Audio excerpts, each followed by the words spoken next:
the People's Republic of Bangladesh. কক্সবাজারে রোহিঙ্গাদের নিয়ে শুরু হওয়া 3 দিনের আন্তর্জাতিক সংলাপের মূল অধিবেশনে যোগ দিয়েছেন প্রধান উপদেষ্টা ডক্টর মোহাম্মদ ইউনূস। সেখানে উদ্বোধনী বক্তব্য রাখেন তিনি। কক্সবাজারের ইনানীতে বে ওয়াচ হোটেলে গতকাল থেকে শুরু হয়েছে 3 দিনের এই সম্মেলন। এর আগে সোমবার সকাল 10টার দিকে বাংলাদেশ বিমানের একটি ফ্লাইটে প্রধান উপদেষ্টা কক্সবাজার বিমানবন্দরে পৌঁছান।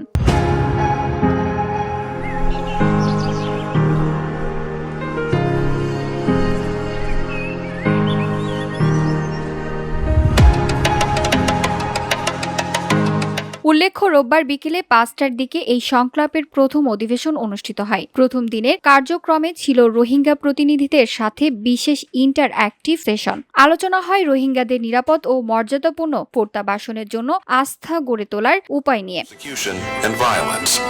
রোহিঙ্গা প্রতিনিধিরা অভিযোগ করেন, আন্তর্জাতিক সম্প্রদায়ের নীরবতায় দিনের পর দিন শরণার্থী জীবনে থাকতে বাধ্য হচ্ছেন তারা। সম্মেলনে অংশ নিয়েছেন দেশি বিদেশি বিশ্লেষক, কূটনৈতিক, রাজনৈতিক, আন্তর্জাতিক সংস্থা, শিক্ষাবিদ ও রোহিঙ্গা জনগোষ্ঠীর প্রতিনিধিরা।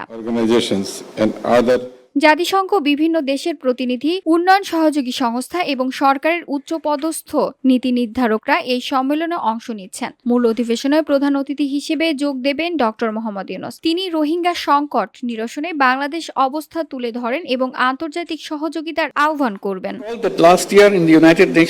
VOD Bangla news desk. I made a 3-point proposition to address the Rohingya crisis.